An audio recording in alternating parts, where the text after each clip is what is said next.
Oke, sebelumnya salam kenal, nama saya Wandi Pratama. Nanti insya Allah 1-2 hari ini mau yang memberikan materi tentang React Native untuk konsum EPE nanti.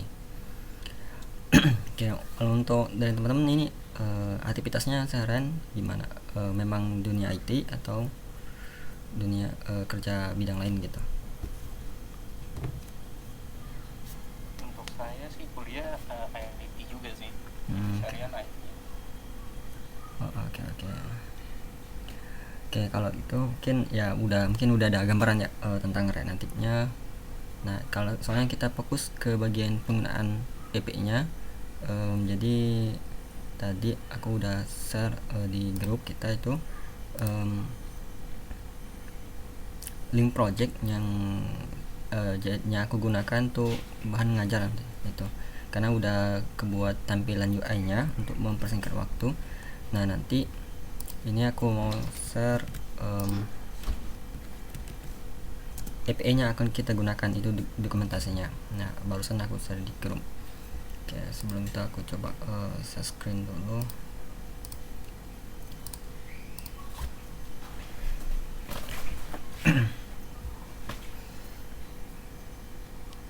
Oke, udah nampil ya share screen-nya di layar? Sudah saya. Oke, nah di sini nanti kita fokusnya itu nanti udah aku sediakan sebuah aplikasi project kayak gini yang udah aku share juga di link GitHub. Nah, itu nanti teman-teman tinggal download, dan ya yang umumnya nanti jangan download, nanti jangan lupa jalankan npm install terlebih dahulu, baru bisa jalankan npx native-nya, run Android-nya. Nah, ini udah terhubung ke emulatornya. Nah, nanti kita mungkin teman-teman di sini mungkin udah ada yang tahu tentang apa itu EPE, tentang nah di sini kita mau fokus ke bagian REST EPE. Nah, nanti aku jelaskannya ini kebanyakan nanti sistemnya gambaran nanti.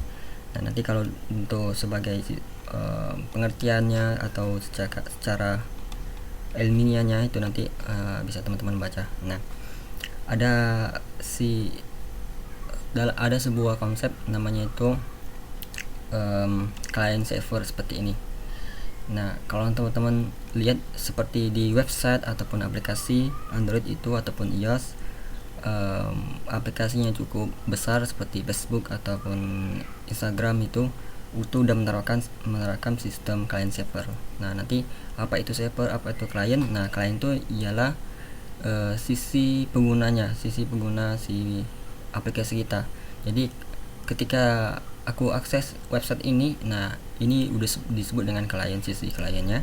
Karena kenapa? Karena si klien itu bisa melihat sesuatu tampilan di layarnya seperti teks ataupun gambar. Nah, servernya apa? Servernya itu yang menyediakan teks seperti ini. Kalau ada gambar, maka si server itu menyediakan gambarnya. Nah, di antara kedua ini nanti ada satu penengahnya, penghubungnya antara klien sama servernya nanti. Oke, aku coba kasih ilustrasinya dulu.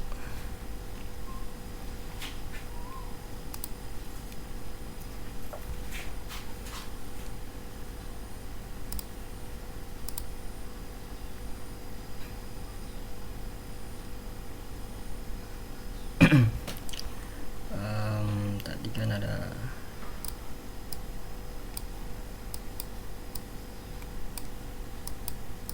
seperti ini.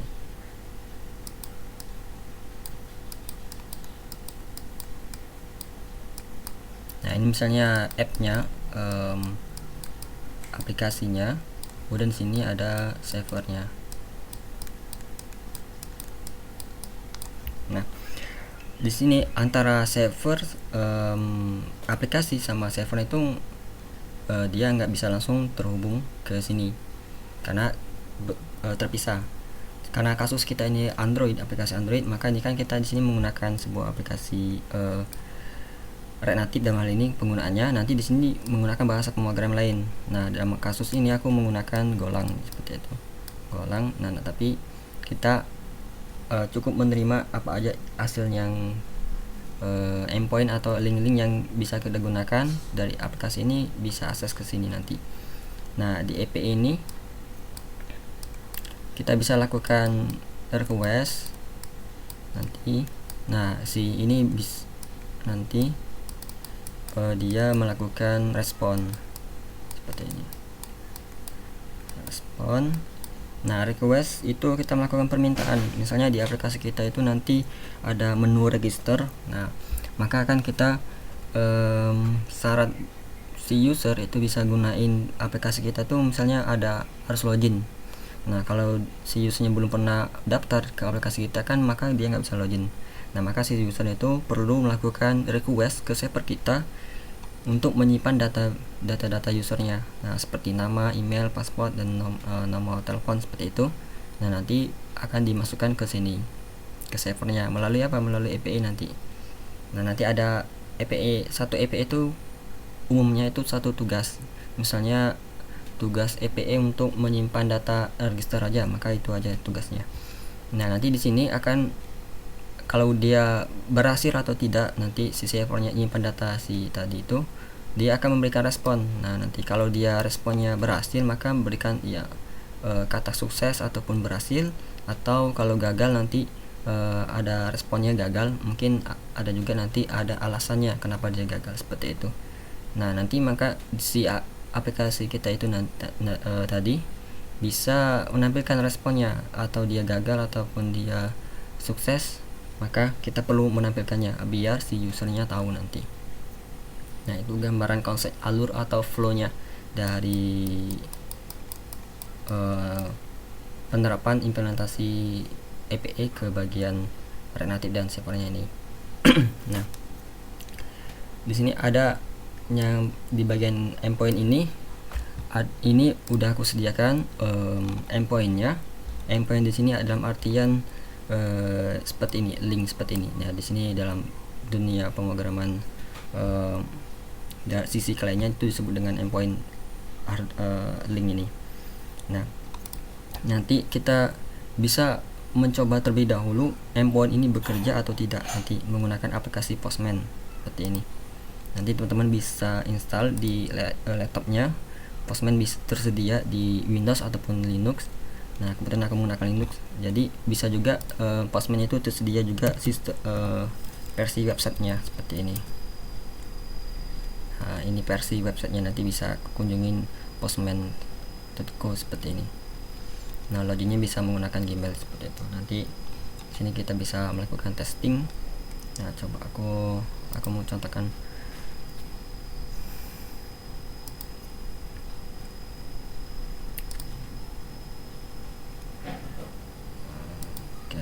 Nah, di sini ada namanya itu register. Nah, register ini jalur atau endpoint yang kita gunakan untuk mengirimkan data-data si usernya. Nah, dalam artian ini ada beberapa format data, nama, alamat, telepon, sama email, sama pasportnya ini. Nah, data-data inilah yang wajib si user isi nanti di bagian menu registernya. Nah, nanti kalau udah terkirim, udah tersimpan, nanti baru si usernya bisa login menggunakan email dan password yang dia daftarkan di sini. Nah, di sini ada endpoint login juga. Loginnya cukup mengirimkan email sama passwordnya. Nah, nanti kita belajar juga nanti mengupload foto profil atau mengupload gambar lah intinya. Nah, dalam kasus ini mencontohkan upload gambarnya itu dari fitur foto profil.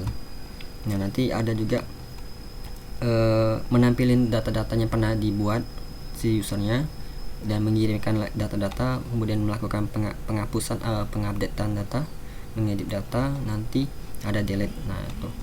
Jadi di dalam REST API itu ada istilah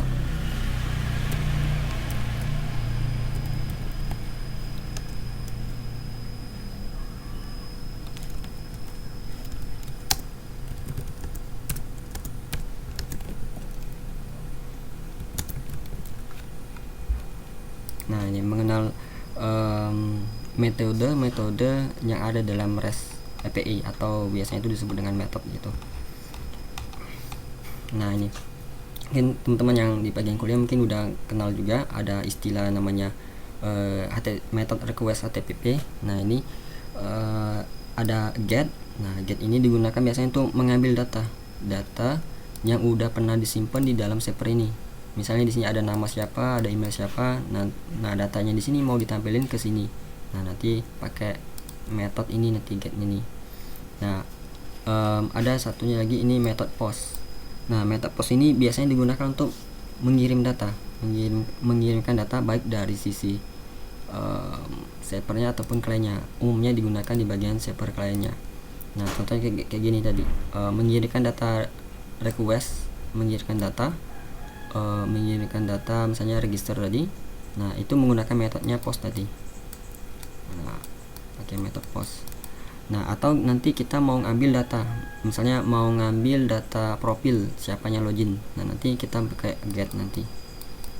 Nah pakai get nanti. Ada juga delete sama put. Nah delete ya jelas ini untuk menghapus, dan put ini untuk mengupdate data baru, data yang udah ada misalnya. Nah namun dalam kasus ini si post ini bisa digunakan sebagai delete maupun put. Nah itu, nah karena kebetulan di dalam API kita nanti itu mau dia delete ataupun dia mengupdate data itu tetap menggunakan metode post, metode post ini. Nah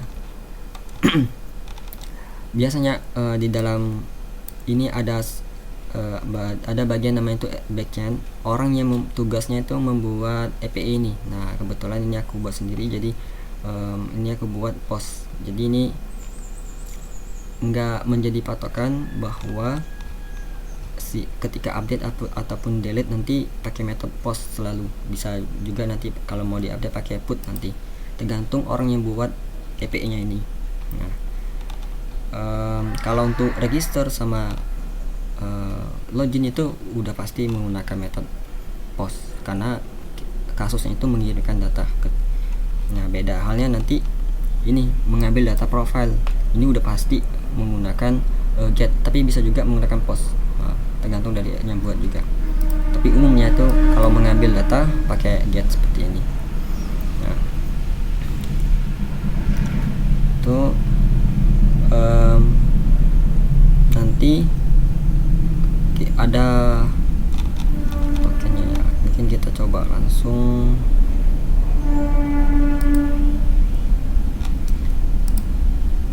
Nah ini endpointnya ini menggunakan server saya sendiri. Nanti kita lihat datanya itu masuk atau tidak.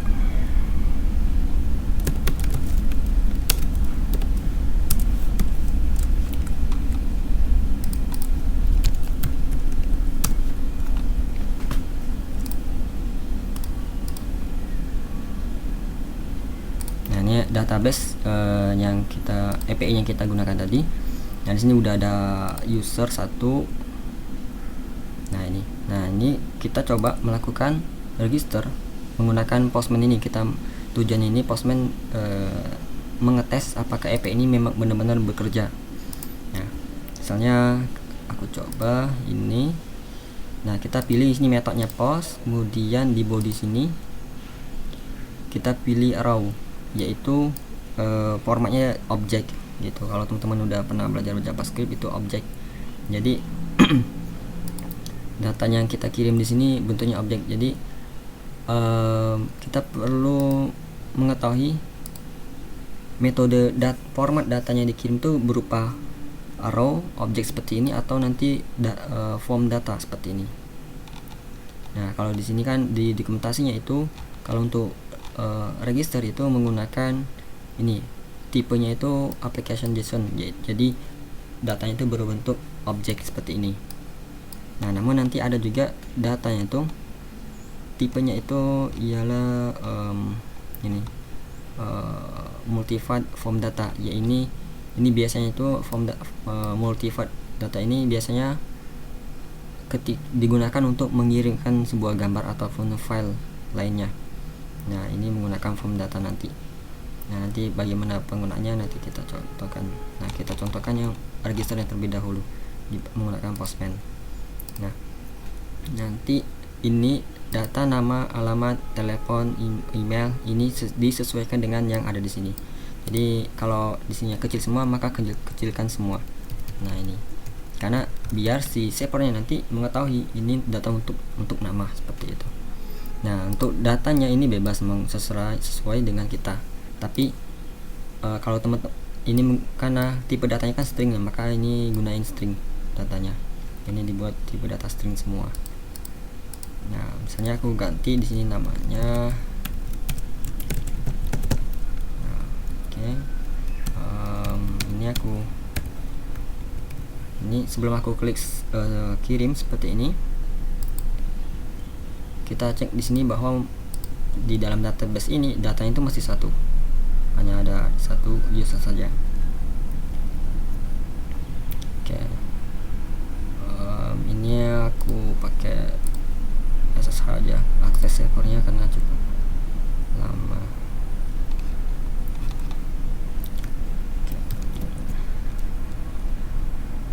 Oke, datanya masih satu ya, biarin. Kita coba klik simpan, klik send.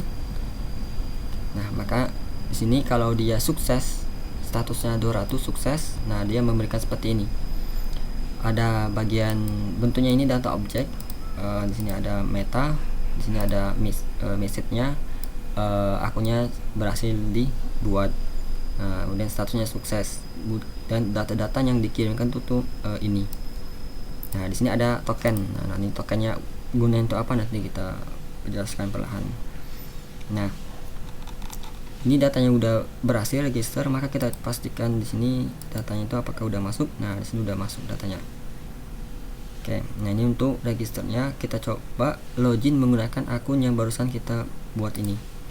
Nah, ini aku copy dulu ke bagian loginnya. Ini endpointnya tuh diperhatikan endpointnya. Nah, kalau ini login, kalau ini kan register. Nah, kita sini datanya masih bentuk objek kalau untuk loginnya. Nah, maka kita save. Ini kita klik login. Nah, maka loginnya udah sukses. Start ini seharusnya aku email sama password, bukan telepon sama email.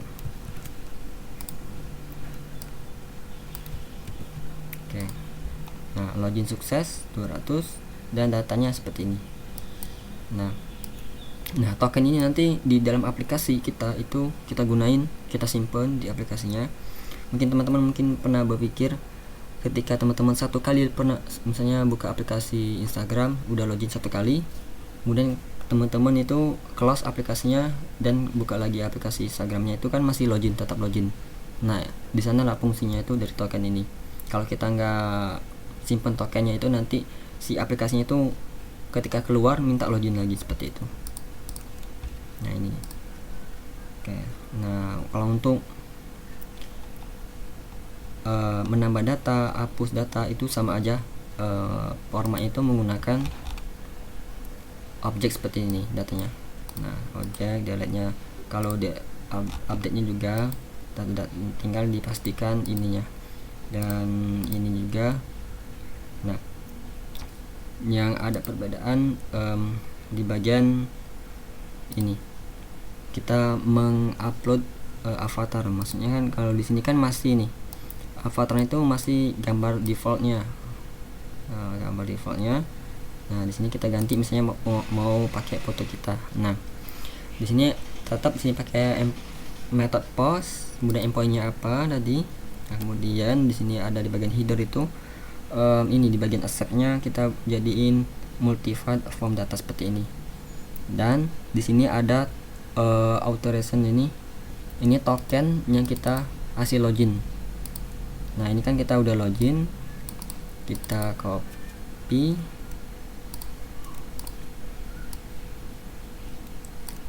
Nah, kita copy.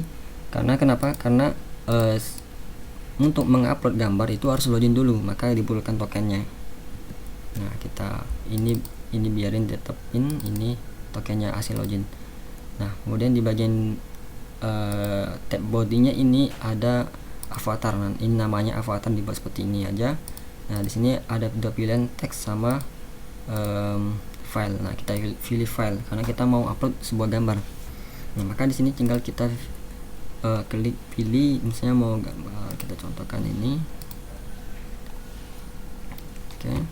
Nah, ini kita klik send, maka kita tunggu. Maka di sini udah uploadnya sukses. Kita cek, pastikan lagi di bagian sini. Di bagian sini. Nah, di sini kan gambar sebelumnya itu masih Islamic, kita reload. Maka di sini udah gambarnya itu sesuai dengan gambar yang ada di dalam kita upload tadi. Nah, untuk memastikannya bisa kita cek di bagian sini. Tadi IPE-nya itu coba kita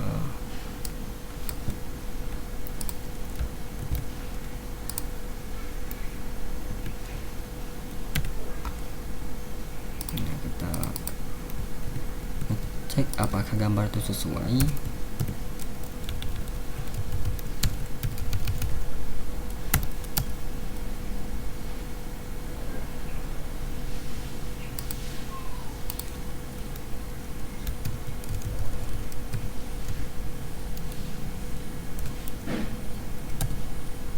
Oke,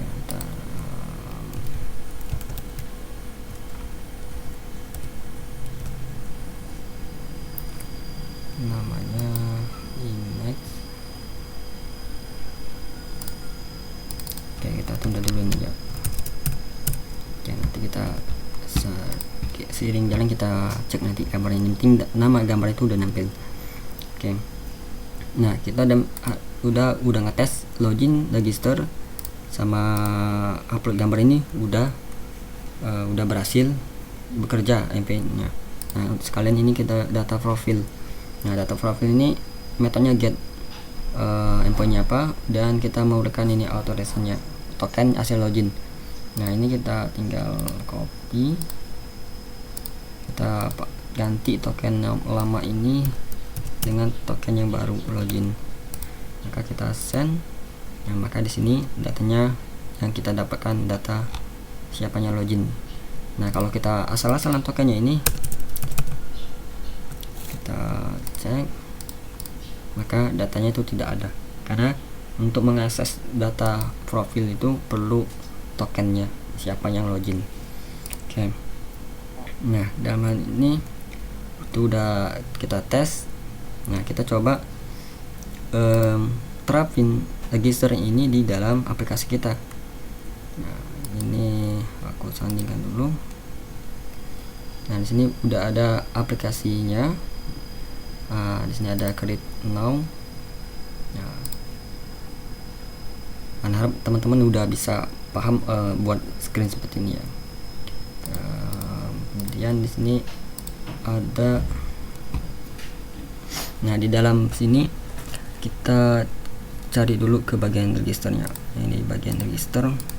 Oke. Nah, di bagian register ini kita sesuaikan dulu. Ini ada nama, alamat, nomor telepon,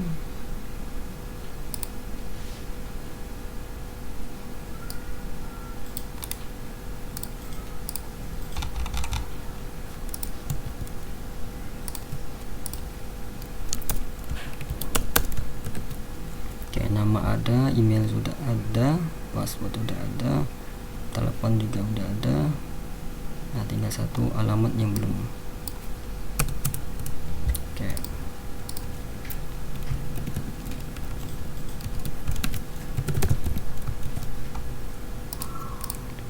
Oke, di sini kan ada nama, email sama passwordnya. Alamatnya kita taruh di bagian bawahnya.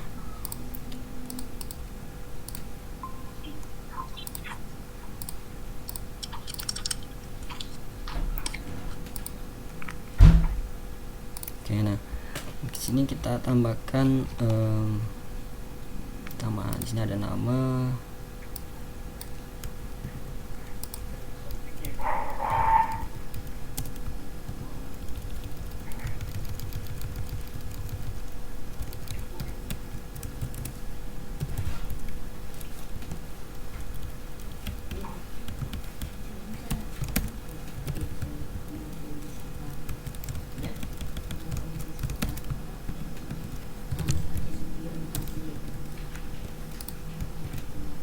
Nah, di sini kita udah menyediakan form pendaftarannya, nama sama alamat, email, paspor, dan teleponnya. Oke. Nah, di sini ada tombol register. Tombol registernya nah, ada di bagian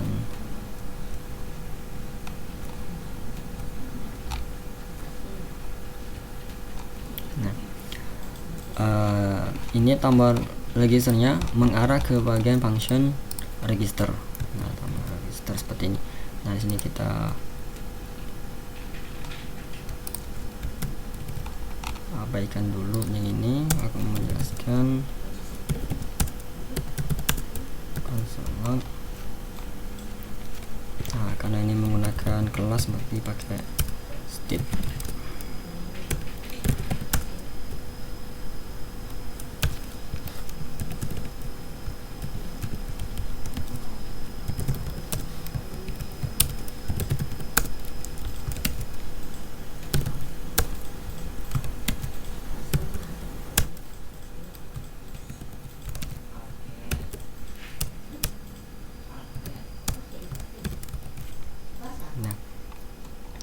Jadi alurnya ini kita mengisinya dulu, kemudian ini aku contohkan dulu.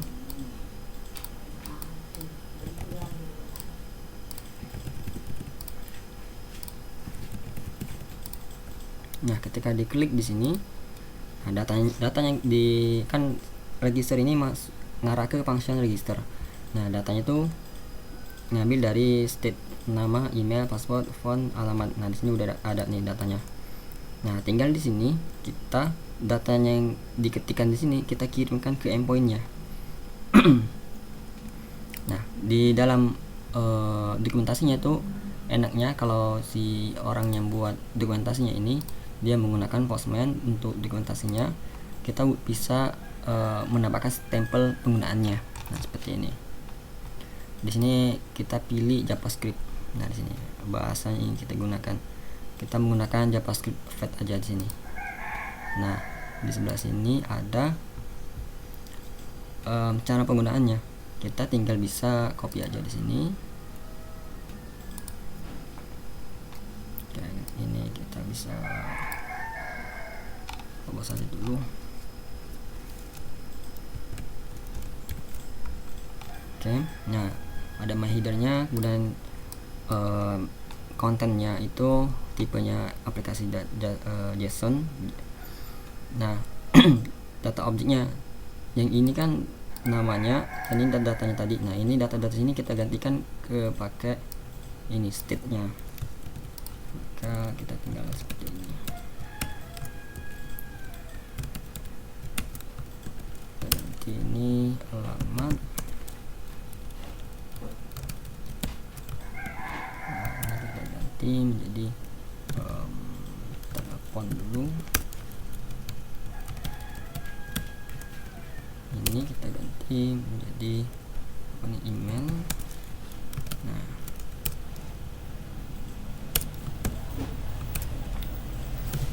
ini password. Oke.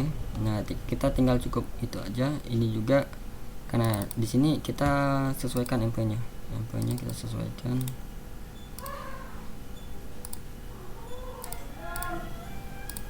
Endpointnya kita sesuaikan. Dan lupa ada HTTP-nya.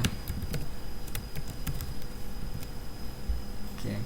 Nah, di sini karena teks kata kita ganti JSON. Oke. Nah, di sini ada fed ini function khusus untuk penggunaan konsum API. Nah, ini.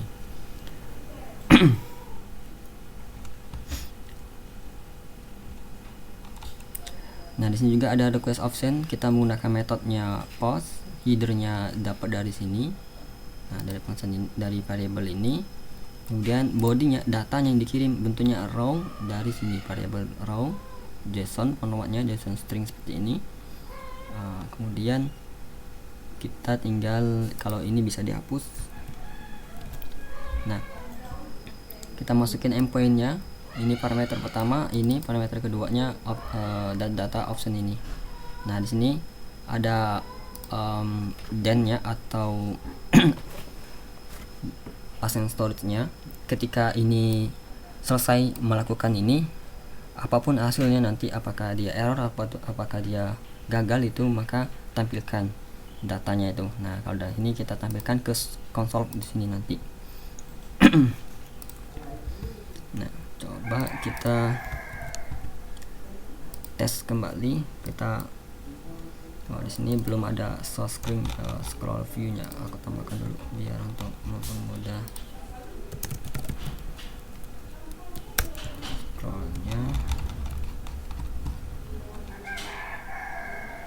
Di sini kita taruh di bagian sini.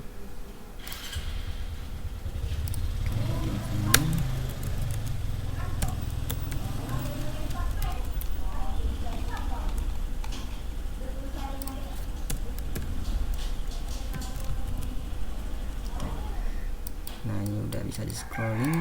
Misalnya tambahkan ini, misalnya font, alamatnya misalnya tes saja, emailnya tes@email.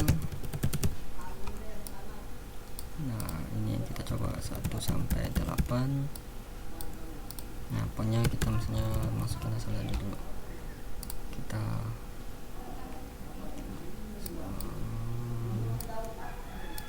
nah, kita perhatikan di sini, kita klik register satu kali aja karena kita belum menambahkan loading di sini.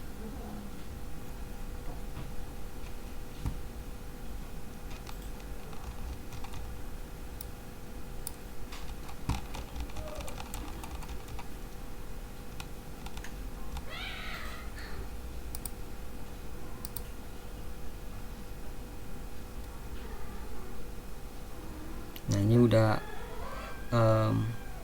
kita klik dan data tadi udah masuk.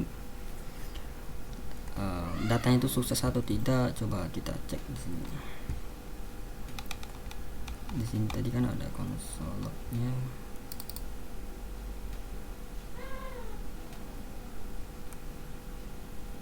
Coba kita cek bagian sini. Nah, ini datanya belum masuk, maka ini kita perlu trouble dulu. Kita cek.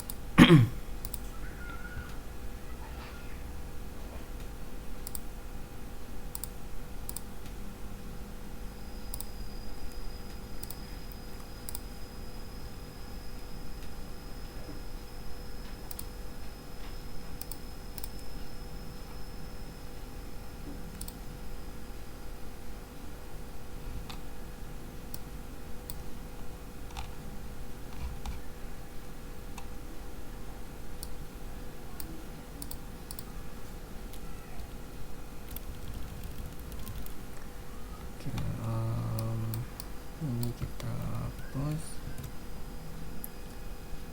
nama, alamat, telepon, phone, email, password, metodenya post.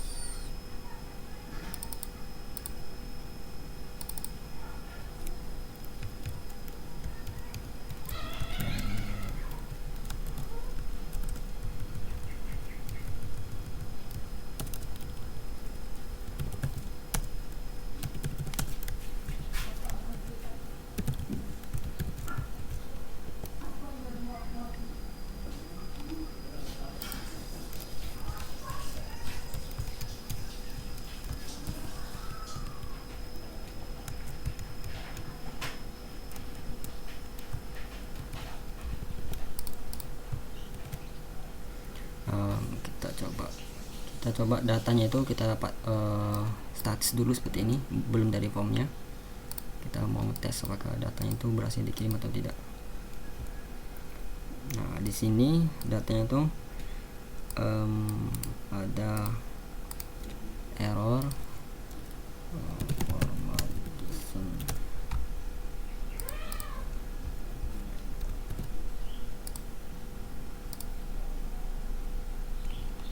Nah, dari data yang kita kirim tadi itu ternyata emailnya, nah emailnya itu nggak memenuhi syaratnya, harus ada add-nya di sini.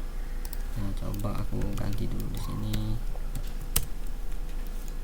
Data ini ganti jadi misalnya 1D test phone. Namanya kita biarin, teleponnya kita sesuaikan dulu. Nah, ini tes@gmail.com.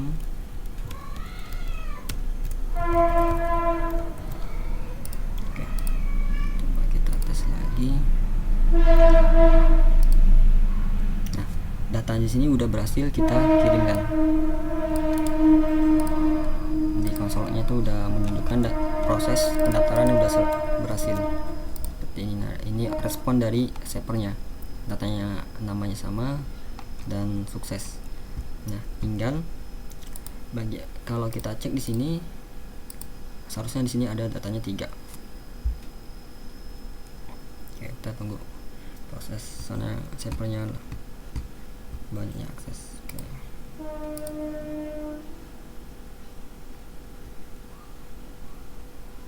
Nah, datanya udah berhasil, tinggal datanya itu kita sesuaikan data inputan di sini. Nama ya nama, bukan statis seperti ini.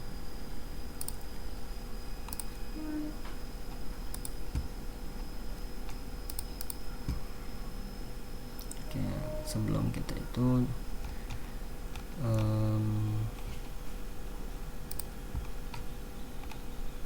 ini coba aku mau komen dulu ini semuanya. Aku mau mastiin data dari inputan ini dia tuh tipe data itu string, bukan tipe data lain, karena si MP nya itu memerlukan data string. Kita menggunakan console log. Nah, sini menggunakan type misalnya kita cek dulu bagian nama itu kita input, coba nama kita klik. Nah, dia string. Kalau email kita samain password.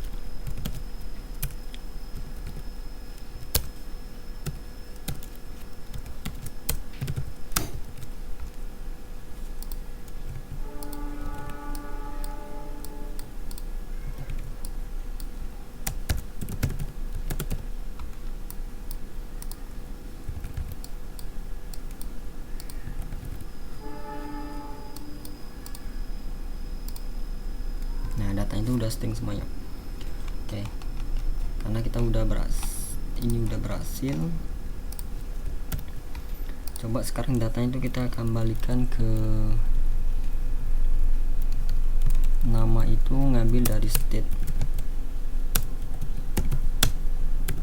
name, kemudian untuk ngambil dari alamat,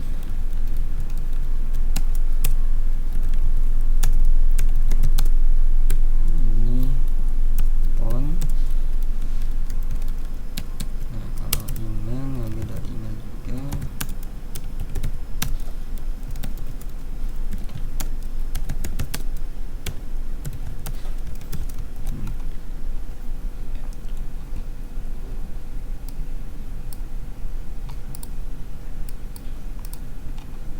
Oke, kita coba ini misalnya phone atau tes aja, tes ini tes. Nah, alamatnya ini emailnya tes1@gmail.com, karena harus ada @gmail.com nya. Nah, kalau ini bebas, ini juga kita bebaskan dulu. Oke, kita klik di sini ya. Nah, di sini kita udah berhasil, datanya itu udah masuk tesnya tadi.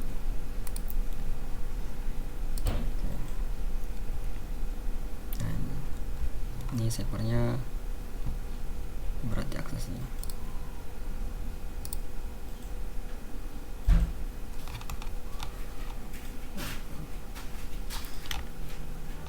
RAM-nya naik.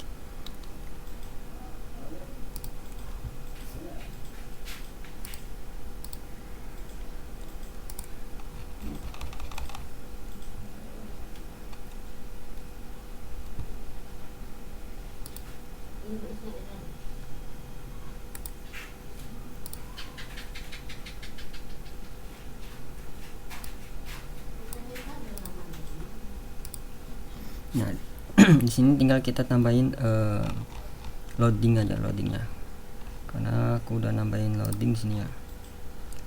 Coba kita tinggal nanti di sini set state-nya jadi is loadingnya itu kita ganti jadi true. Nah, nanti kalau dia sukses kita jadiin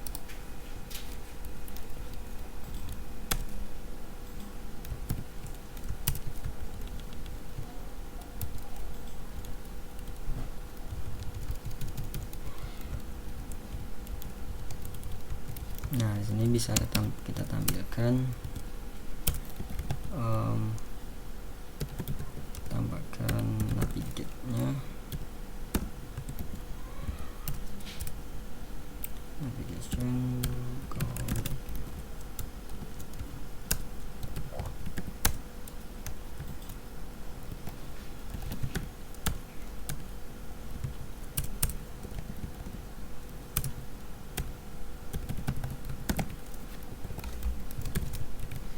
Nah, sini aku menambahkan sebuah loading. Nanti kalau klik ini nanti jadi loading, dan sini kalau sukses nanti dia akan kembali ke halaman login, kemudian menampilkan alert. Nah, nanti alertnya nanti menampilkan pesan dari yang di sini, responnya di sini. Kalau sukses ya sukses, kalau dia gagal ya gagal nanti. Nah, dari message ini jadi kita panggil parameter ini, dan ini kan result parameternya kita panggil. Nah, di dalam sini kan ada dua ini ada dua, data sama meta. Nah, karena message-nya itu ada di dalam meta, maka kita meta dulu baru message. Nah, ini tipe data objek, berarti pemanggilan itu menggunakan objek seperti ini pakai titik. Oke, kalau kita coba tes lagi.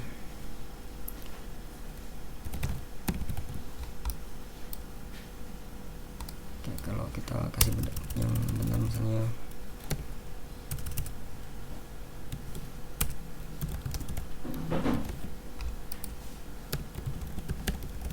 kita kasih Prabumuli, emailnya misalnya prabumuli@gmail.com.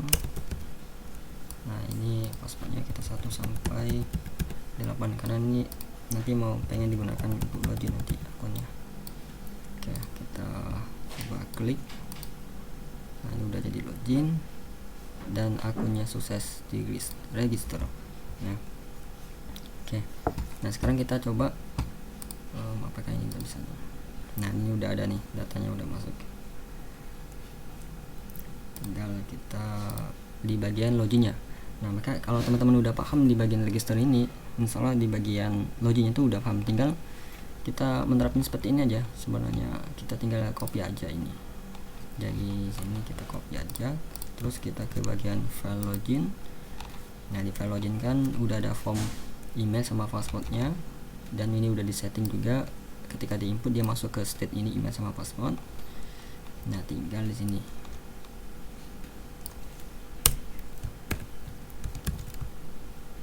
Nah, di sini kita perlunya di sini hanya email sama passwordnya aja. Oke. Nah, karena di sini juga kita ganti jadi login, karena endpointnya login, dan responnya juga kita alihkan. Kalau dia benar itu kita arahkan kemana kalau dia sukses. Nah, kita maunya nanti ke halaman home, kita pakai navigate home.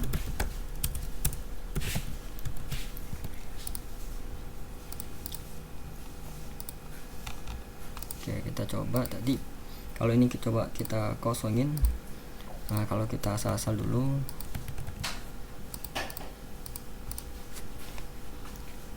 maka dia loginnya valid, tapi dia masih ke home. Seharusnya dia kita memberikan di sini kondisinya pakai if-nya. Nah, sini kita tambahin aja resultnya.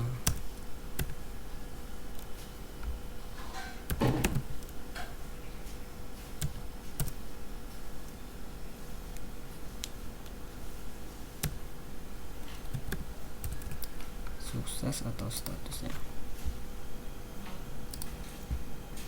Nah, kita kasih kondisi kalau statusnya itu sukses, maka kita baru boleh arahkan ke dalam home-nya. Tapi kalau dia gagal, kita kasihkin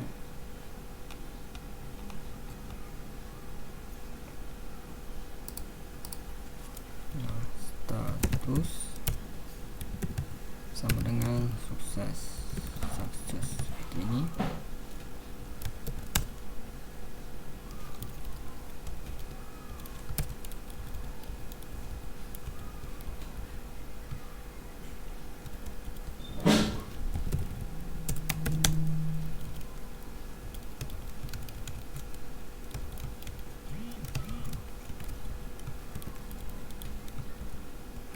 Nah, kalau dia nanti statusnya sukses,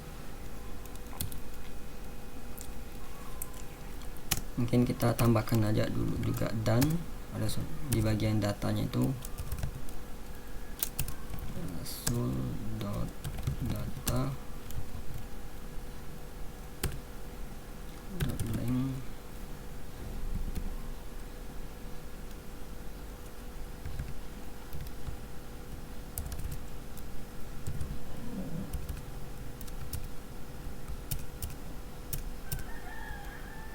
coba kita ini gitu.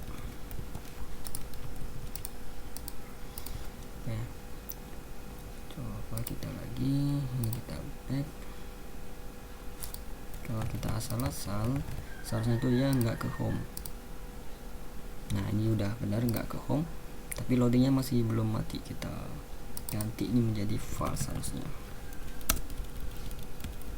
Nanti jadi false. Seharusnya juga tadi di register itu ganti false bukan true.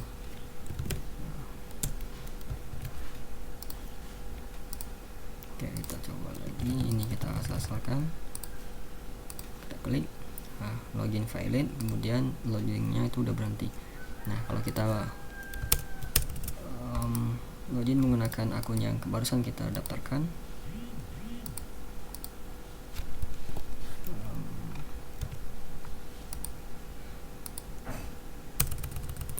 tadi akun yang kita daftarkan tadi itu pakai email prabumuli@gmail.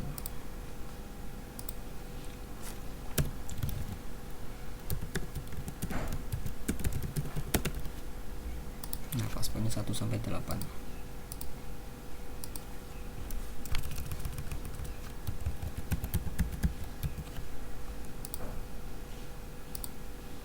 Oke, kita klik.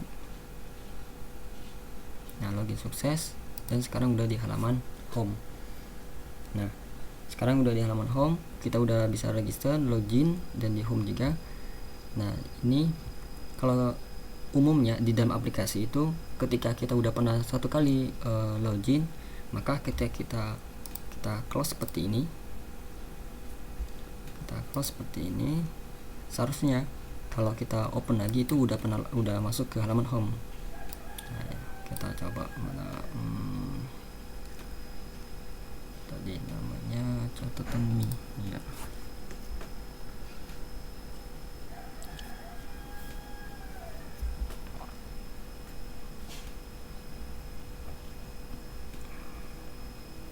Nah, dia tidak langsung masuk ke dalam home-nya.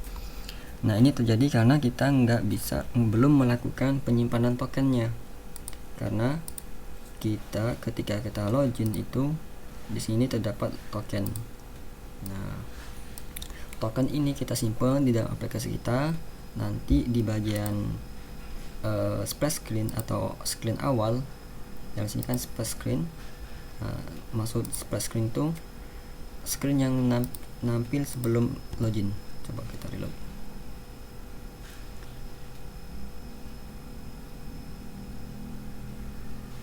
Nah, ini namanya splash screen, filenya tuh ini splash.js. Nah, nanti di sini kita cek apakah tokennya udah ada atau belum. Nah, kalau dia sudah ada akan diarahkan ke halaman home langsung, tapi kalau belum ada token, maka kita arahkan ke login. Nah, itu triggernya. Nah, tapi kita perlu menyimpan tokennya. Nah, untuk menyimpan tokennya kita itu memerlukan sebuah library, ya, namanya itu Async Storage.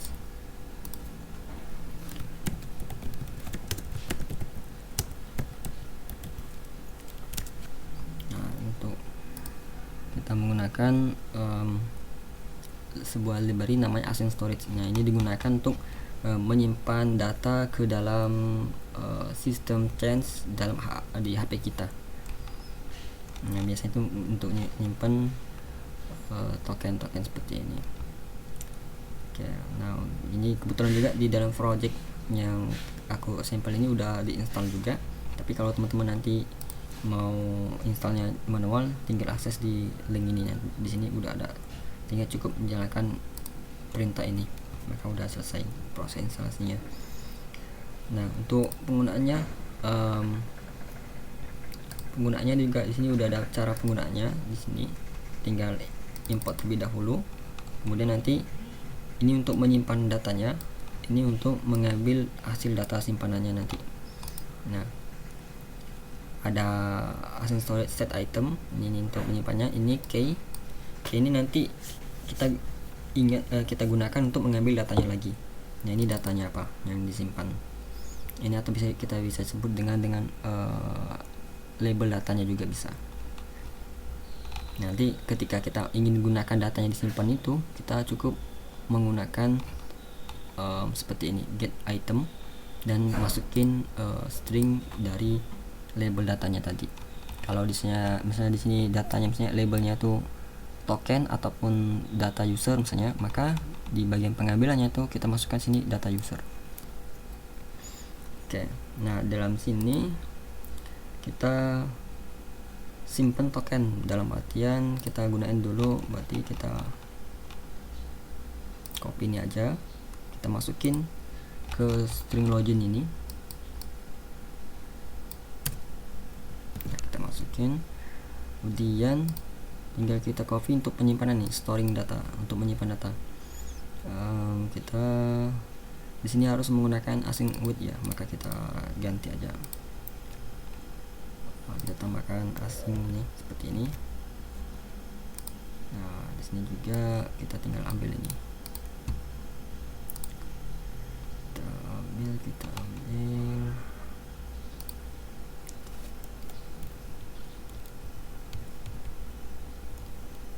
Kita taruh di bagian sini aja. Nah, di sini value-nya itu kita buat aja token. Nah, ini data itu kita ambil dari data token. Bentar, aku lupa di sini datanya itu formatnya object atau JSON. Bentar, aku cek dulu. Kita coba cek dulu. Formatnya itu data JSON. Story token.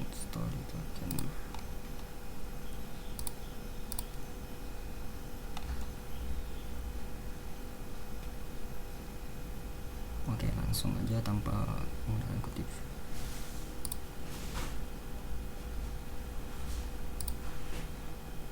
Ya, di sini kita menggunakan string .2 token aja. Nah, di sini kita ambil datanya itu dari result, kemudian data token. Nah, kita menyimpan data ini, data token. Nah, token ini kita simpan. Oke, coba kita coba lagi.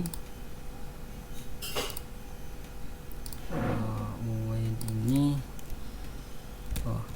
dia nggak bisa kita jadi simpan aja dalam variabel, misalnya token, simpan token. Nah, seperti ini, karena si await ini nggak bisa langsung seperti ini.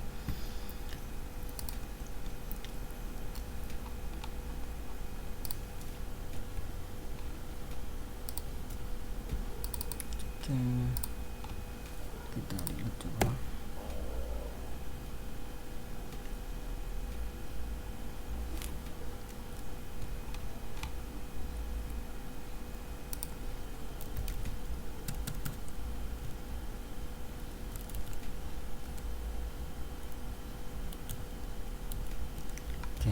Nanti kita buat aja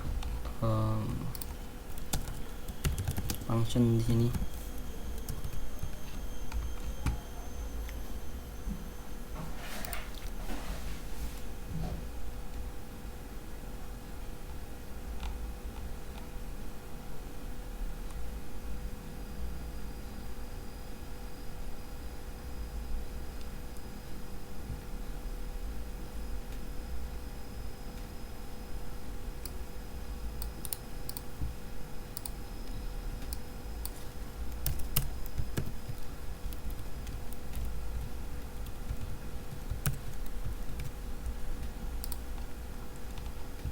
Oke.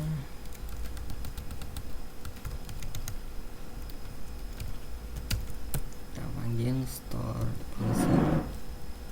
tokennya, masukin token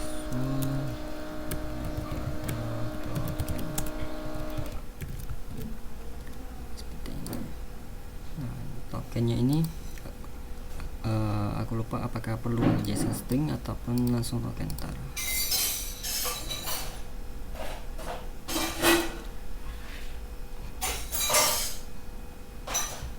Oke, kalau di sini langsung dia. Oke, kalau coba kita nggak ada error lagi.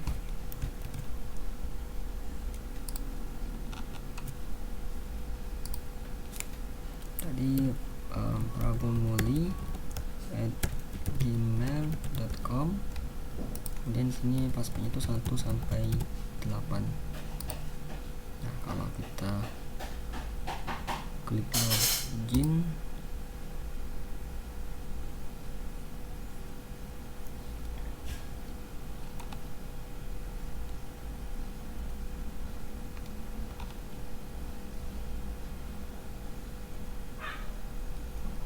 oke, kita tunggu. Sepertinya saya punya overload ini. CPU nya lagi.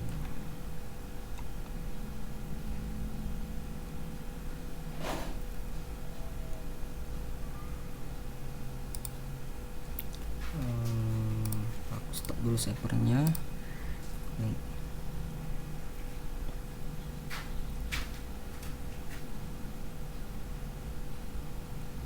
Soalnya ini RAM-nya naik, RAM-nya 1 GB. Oke, sementara RAM-nya dinaikin dulu.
Oke, sebentar, ini mau jalanin lagi servernya.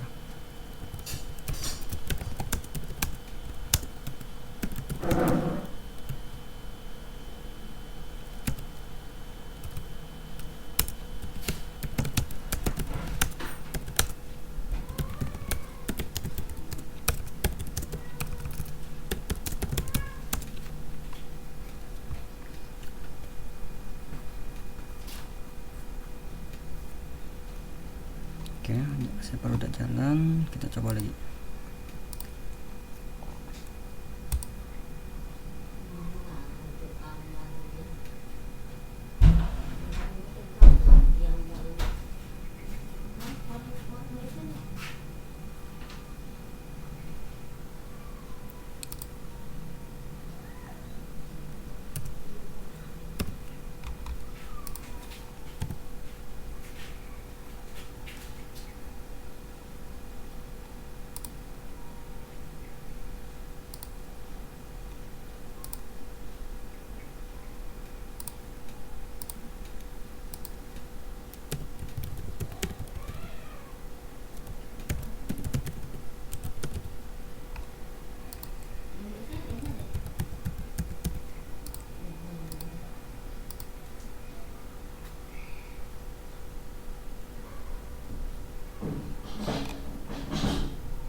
Oke, nah ini udah bisa loginnya. Coba tadi yang ininya tokennya, save tokennya pakai sensornya kita aktifkan kembali. Tadi itu trouble-nya karena servernya itu overload.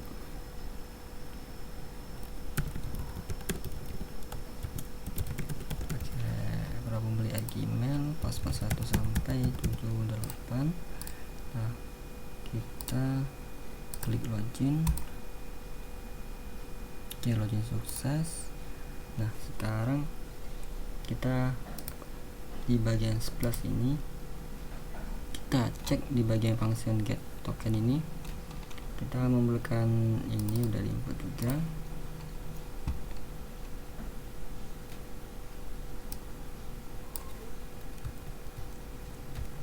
Nah, ini aku codingan ini aku ambil dari contohnya ada di sini, misalnya untuk nge-get. Nah di sini kan kita buat function. Nah ini tinggal get item, nanti masukin value tadi.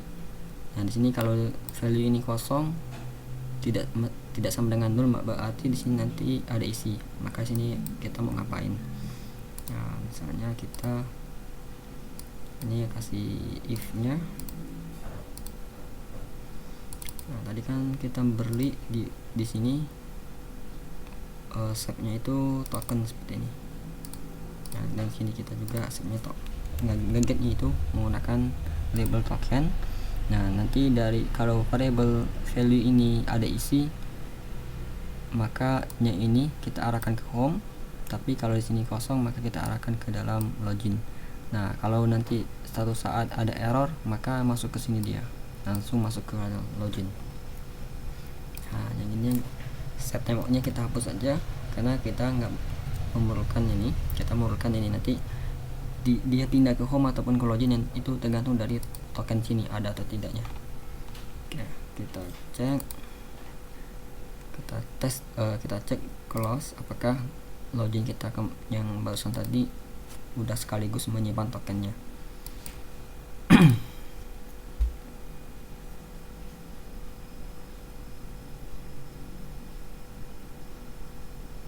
Nah, oke, sekarang tadi udah login bentar, kemudian udah langsung masuk ke halaman home. Nah, hal ini kita udah nerapin register, login, sama set tokennya. Set tokennya digunain untuk mengecek apakah udah pernah login ataupun belum. Nah, kalau udah pernah maka langsung diarahkan ke halaman home-nya. Kemudian kalau dia belum pernah login maka diarahkan ke dalam login, atau nanti ada error dia akan diarahkan ke halaman login. Okay. Nah, untuk di sini kita memerlukan sebuah button logout. Kalau mau itu coba kita buat button logout sederhana aja dulu. Mungkin kita coba import Toshiba Opti-nya. Sini mungkin kita bungkus dulu pakai Toshiba Opti. Nah, sini kita ganti dulu menjadi layout-nya, dan sini kita coba kasih style dikit.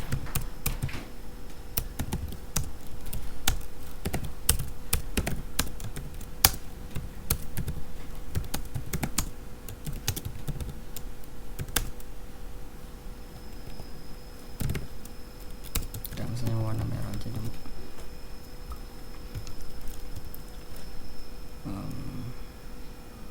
Seharusnya kita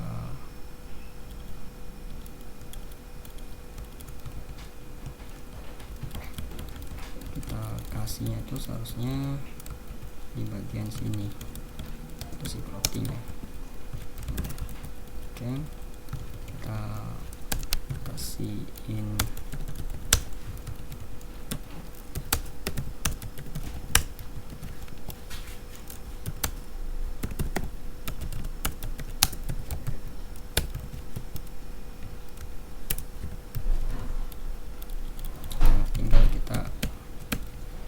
style teksnya, kita kasih ukuran fontnya aja mungkin boleh 20. Nah, colornya kita ganti aja jadi putih.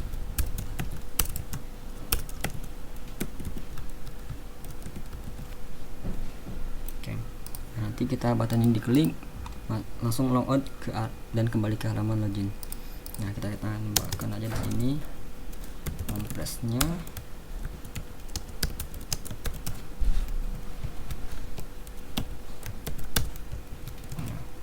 Nah, di sini kita perlu menghapus token yang pernah kita simpan.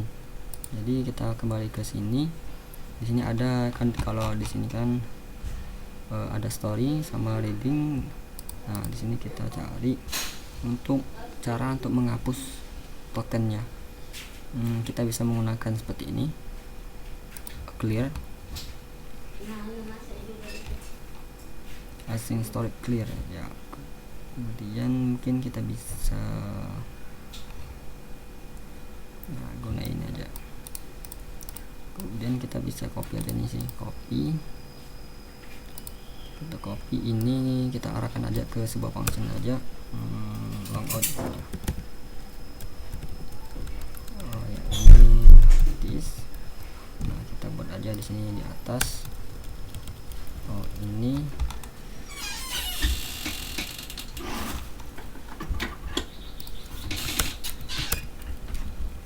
pakai function jadi nggak pakai this. Kita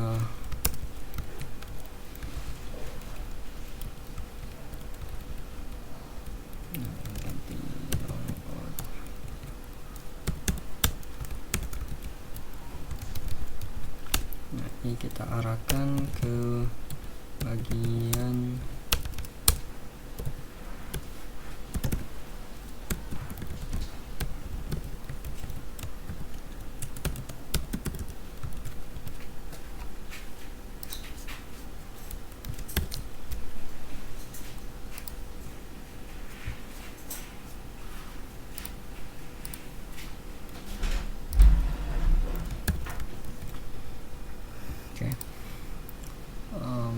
long out.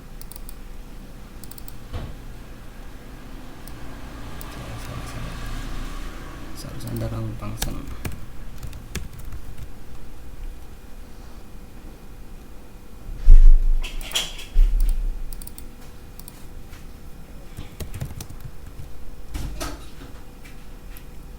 Oke, kalau kita klik ini masih ada error. Kita cek errornya apaan. Async storage-nya belum kita import. Kita belum melakukan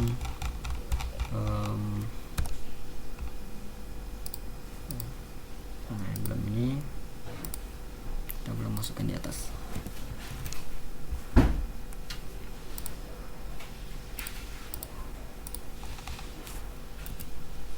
Kita klik,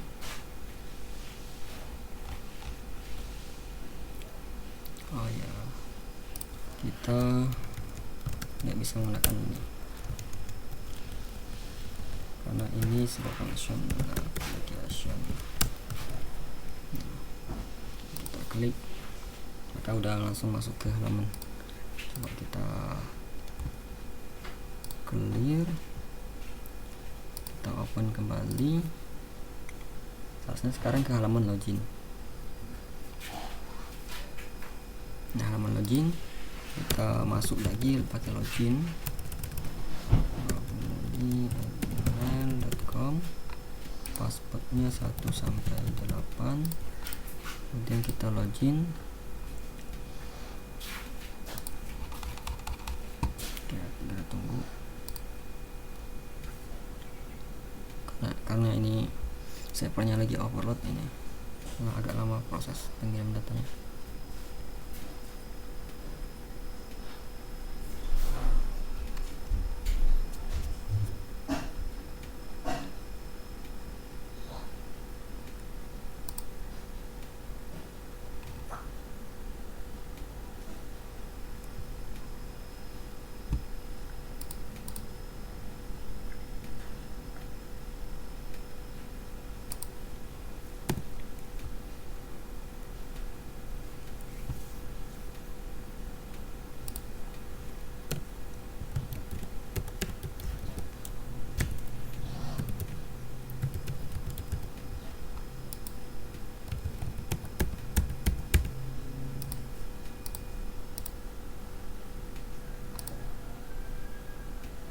Oke, login sukses, udah di halaman home. Nah, ini kita close, kita open kembali, dan sekarang udah langsung masuk ke halaman home. Kalau kita log on, dia ke halaman login. Kalau kita close, seharusnya dia tidak lagi ke halaman home, udah masuk ke halaman login. Nah, oke, udah kurang lebih seperti itu.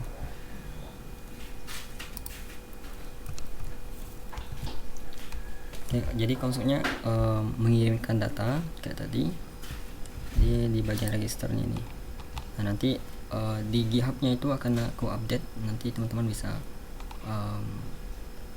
mengikuti codingannya sambil nonton recordan videonya bisa juga nanti.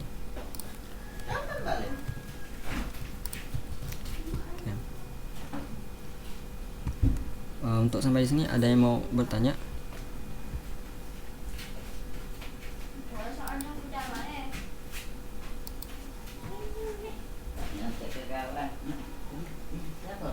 Kalau misalnya async synchronous diganti async storage diganti sama Redux bisa nggak? Buat Kalau save tokennya.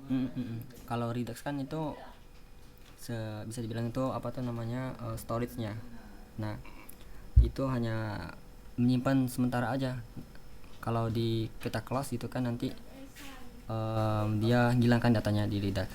Nah, bisa nyimpan di Redux, bisa nyimpan di Redux, tapi Redux-nya itu disimpan lagi di dalam Ascent Storage. Biar nanti kalau aplikasi di close itu tokennya itu masih ada di aplikasinya. Jadi si Ascent Storage itu menyimpan tokennya itu ke dalam change aplikasinya. Ya makanya kalau sebuah aplikasi kan di aplikasi kita, handphone kita itu kan banyak change kan. Nah, kalau kita bersihkan change-nya itu biasanya aplikasinya, kalau kita udah pernah login, ketika dibersihkan change-nya itu kita harus login lagi karena si tokennya itu udah terhapuskan di dalam aplikasinya. Nah, itu kayak gitu sebagian dari aplikasi.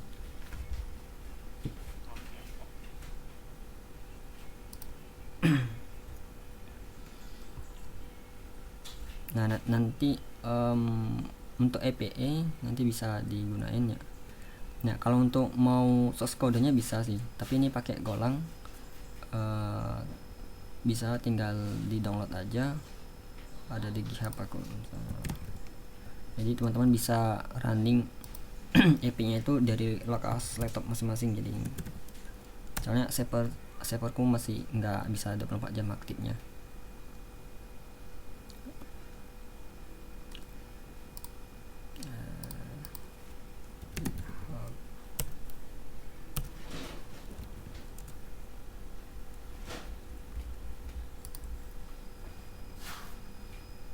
Nah, di sini ada ini Go EPE to do. Nanti tinggal di download aja. Nah, nanti jalankannya cukup pakai Go run main. Nah, tapi perlu install dulu Golangnya di dalam laptopnya.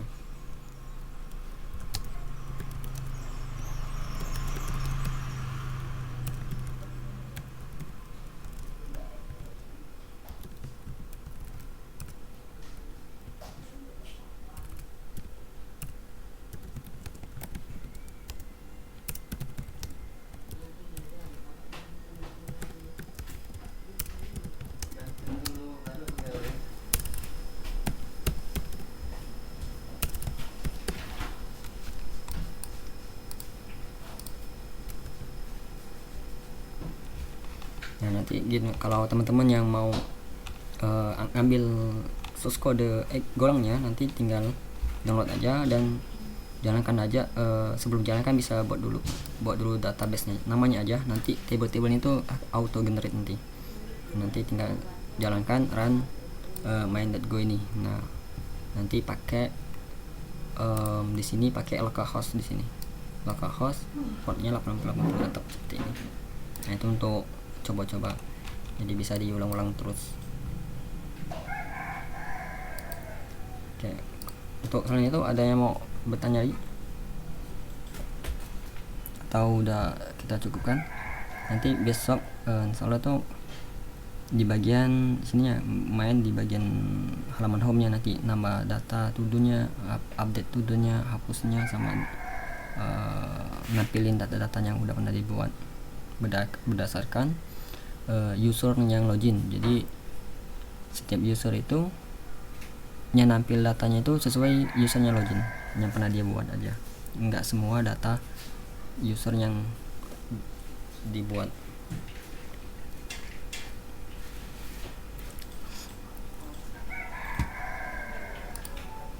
Oke, gimana, cukup, nggak ada pertanyaan lagi?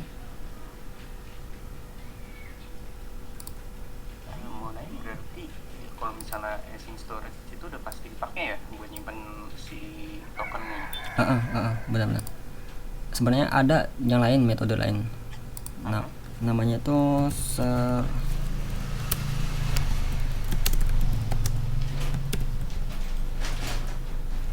nah ini kalau salah self-reference ini prinsipnya sama kayak si token sih, sama, tapi dengar-dengar katanya safety-nya lebih mantap ini katanya kalau dari segi keamanan, tapi jarang juga sih gunain.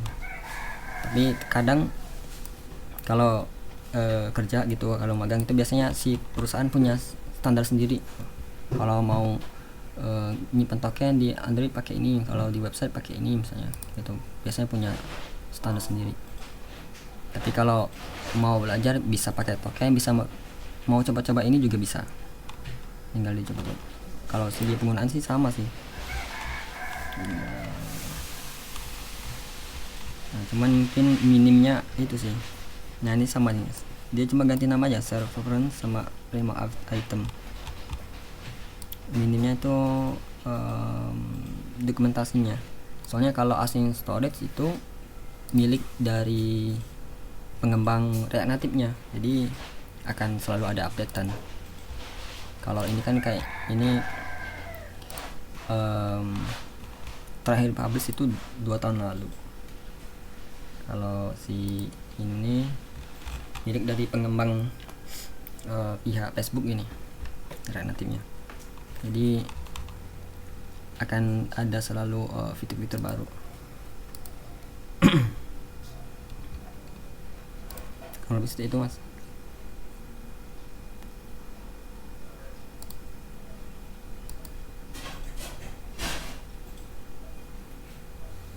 Udah cukup sih, nanya itu doang sih. Oke, kalau cukup nanti aku share link video recordnya nanti di grup nanti secepatnya untuk diulang-ulang. Mungkin nanti kalau ada trouble ataupun masalah dalam teman-teman ngetes nanti boleh sampaikan aja di grup, nanti aku coba jelaskan nanti atau aku jawab, aku pandu. Oke, kalau gitu kita akhiri kelas belajar hari ini. Assalamualaikum warahmatullahi wabarakatuh.